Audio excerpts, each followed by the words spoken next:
नमस्कार। आइए सुनते हैं मुंशी प्रेमचंद द्वारा लिखी कहानी अधिकार चिंता। कहानी अच्छी लगे तो इसे एक लाइक करिएगा। चैनल पर नए हो तो सब्सक्राइब कर लीजिएगा। तो लीजिए सुनिए कहानी।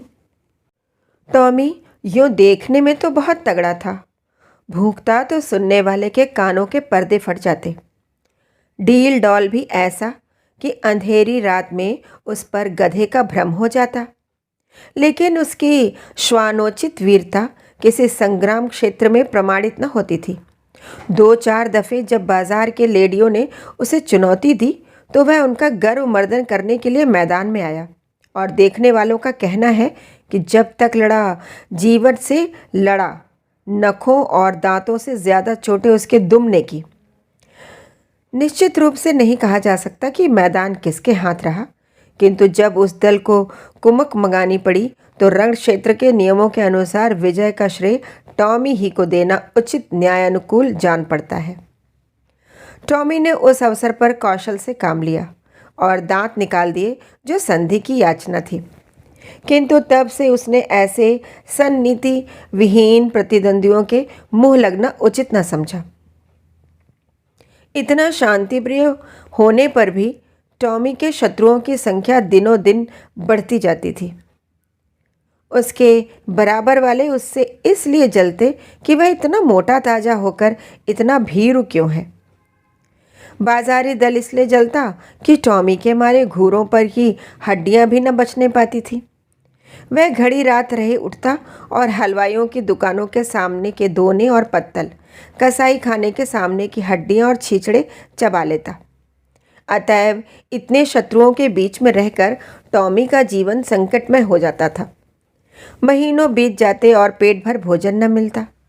2-3 बार उसे मनमाने भोजन करने की ऐसी प्रबल उत्कंठा हुई कि उसने संदिग्ध साधनों द्वारा उसको पूरा करने की चेष्टा की, पर जब परिणाम आशा के प्रतिकूल हुआ और स्वादिष्ट पदार्थों के बदले अरुचिकर दुराग्रह वस्तुएं परिभर पेट खाने को मिले, जिससे पेट के बदले कई दिन तक पीठ में विषम वेदना होती रही, तो उसने विवश होकर फिर सन्मार्ग का आश्रय लिया। पर डंडों से पेट चाहे भर गया हो, वह उत्कंठा शांत न हुई। वह किसी ऐसी जगह जाना चाहता था जहाँ खूब शिकार मिले, खरगोश, हिरन, भेड़ों के बच्चे मैदानों में विचार रहे हों और उनका कोई मालिक न हो, जहाँ किसी प्रतिद्वंदी की गंध तक न हो, आराम करने को सघन वृक्षों की छाया हो, पीने को नदी का पवित्र जल। वहाँ मनमाना शिकार करूं, खाऊं और मीठी नींद सोऊं। वहाँ चारों ओर मेरी धाक बैठ जाए, सब पर ऐसा रोब छा जाए कि मुझी को सब अपना राजा समझने लगे, और धीरे धीरे मेरा ऐसा सिक्का बैठ जाए कि किसी द्वेषी को वहाँ पैर रखने का साहस ही न हो। संयोगवश एक दिन वह इन्हीं कल्पनाओं के सुख स्वप्न देखता हुआ सिर झुकाए सड़क छोड़कर गलियों से चला जा रहा था कि सहसा एक सज्जन से उसकी मुठभेड़ हो गई।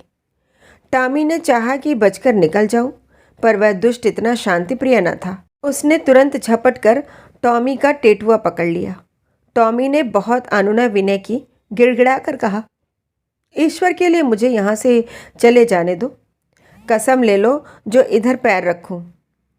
मेरी शामत आई थी कि तुम्हारे अधिकार क्षेत्र में चला आया, पर उस मदांध और निर्दय प्राणी ने जरा भी रियायत न की। अंत में हार कर टॉमी ने गंधर्व स्वर में फरियाद करनी शुरू की। यह कोलाहल सुनकर मोहल्ले के 2-4 नेता लोग एकत्र हो गए, पर उन्होंने भी दीन पर दया करने के बदले उल्टे उसी पर दंत प्रहार करना शुरू किया। इस अन्यायपूर्ण व्यवहार ने टॉमी का दिल तोड़ दिया। वह जान छुड़ाकर भागा। उन अत्याचारी पशुओं से बहुत दूर तक उसका पीछा किया, यहाँ तक कि मार्ग में एक नदी पड़ गई और टॉमी ने उसमें कूदकर अपनी जान बचाई। कहते हैं एक दिन सबके दिन फिरते हैं। टॉमी के दिन भी नदी में कूदते ही फिर गए। कूदा था जान बचाने के लिए, हाथ लग गए मोती। तैरता हुआ उस पार पहुंचा तो वहां उसकी चिर संचित अभिलाषाएं मूर्तिमती हो रही थीं। यह एक विस्तृत मैदान था। जहाँ तक निगाह जाती थी हरियाली की छटा दिखाई देती थी। कहीं नालों का मधुर कलरव था, कहीं झरनों का मंद गान, कहीं वृक्षों के सुखद पुंज थे, कहीं रेत के सपाट मैदान। बड़ा सुरम्य मनोहर दृश्य था। यहाँ बड़े तेज नखों वाले पशु थे जिनकी सूरत देखकर टॉमी का कलेजा दहल उठता था, पर उन्होंने टॉमी की कुछ परवाह न की। वे आपस में नित्य लड़ा करते थे, नित्य खून की नदी बहा करती थी। वहाँ टॉमी ने देखा कि यहाँ इन भयंकर जंतुओं से पेश न पा सकूँगा। उसने कौशल से काम लेना शुरू किया। जब दो लड़ने वाले पशुओं में एक घायल और मुर्दा होकर गिर पड़ता तो टॉमी लपक कर मांस का कोई टुकड़ा ले भागता और एकांत में बैठकर खाता। विजयी पशु विजय के उन्माद में उसे तुच्छ समझकर कुछ न बोलता। अब क्या था, टॉमी के पौ 12 हो गए। सदा दिवाली रहने लगी। न गुड़ की कमी थी न गेहूं की। नित्य नए पदार्थ उड़ाता और वृक्षों के नीचे आनंद से सोता। उसने ऐसे सुख स्वर्ग की कल्पना भी न की थी। वह मरकर नहीं, जीते जी स्वर्ग पा गया। थोड़े ही दिनों में पौष्टिक पदार्थों के सेवन से टॉमी की चेष्टा ही कुछ और हो गई। उसका शरीर तेजस्वी और सुगठित हो गया। अब वह छोटे मोटे जीवों पर स्वयं हाथ साफ करने लगा। जंगल के जंतु अब चौंके और उसे वहां से भगा देने का यत्न करने लगे। टॉमी ने एक नई चाल चली। वह कभी किसी पशु से कहता, तुम्हारा फला शत्रु तुम्हें मार डालने की तैयारी कर रहा है। किसी से कहता, फला तुमको गाली देता था। जंगल के जंतु उसके चकमे में आकर आपस में लड़ जाते और टॉमी की चांदी हो जाती। अंत में यहाँ तक नौबत पहुंची कि बड़े बड़े जंतुओं का नाश हो गया। छोटे मोटे पशुओं का उससे मुकाबला करने का साहस न होता था। उसकी उन्नति और शक्ति देखकर उन्हें ऐसा प्रतीत होने लगा मानो यह विचित्र जीव आकाश से हमारे ऊपर शासन करने के लिए भेजा गया है। टॉमी भी अब अपनी शिकारबाजी के जौहर दिखाकर उनकी उस भ्रांति को पुष्ट किया करता था। बड़े गर्व से कहता, परमात्मा ने मुझे तुम्हारे ऊपर राज्य करने के लिए भेजा है। यह ईश्वर की इच्छा है। तुम आराम से अपने घर में पड़े रहो। मैं तुमसे कुछ न बोलूँगा। केवल तुम्हारी सेवा करने के पुरस्कार स्वरूप तुम में से एकाध का शिकार कर लिया करूँगा। आखिर मेरे भी तो पेट है। बिना आहार के कैसे जीवित रहूँगा और कैसे तुम्हारी रक्षा करूँगा। वह अब बड़ी शान से जंगल में चारों ओर गौरवान्वित दृष्टि से ताकता हुआ विचरा करता। टॉमी को अब कोई चिंता थी तो यह कि इस देश में मेरा कोई मुद्दई न उठ खड़ा हो। वह सजग और सशस्त्र रहने लगा। ज्यों ज्यों दिन गुजरते थे और सुख भोग का चस्का बढ़ता जाता था, त्यों त्यों उसकी चिंता भी बढ़ती जाती थी। बस अब बहुधा रात को चौंक पड़ता और किसी अज्ञात शत्रु के पीछे दौड़ता। अक्सर अंधा कुकुर बात से भूखे वाली लोकोक्ति को चरितार्थ करता। वन के पशुओं से कहता, ईश्वर न करे कि तुम किसी दूसरे शासक के पंजे में फंस जाओ। वह तुम्हें पीस डालेगा। मैं तुम्हारा हितैषी हूँ, सदैव तुम्हारी शुभकामना में मग्न रहता हूँ। किसी दूसरे से यह आशा मत रखो। पशु एक स्वर में कहते, जब तक हम जिएंगे आप ही के अधीन रहेंगे। आखिरकार यह हुआ कि टॉमी को क्षण भर भी शांति से बैठना दुर्लभ हो गया। वह रात दिन भर नदी के किनारे इधर से उधर चक्कर लगाया करता। दौड़ते दौड़ते हाँफने लगता। बेदम हो जाता मगर चित्त को शांति न मिलती, कहीं कोई शत्रु न घुस जाए।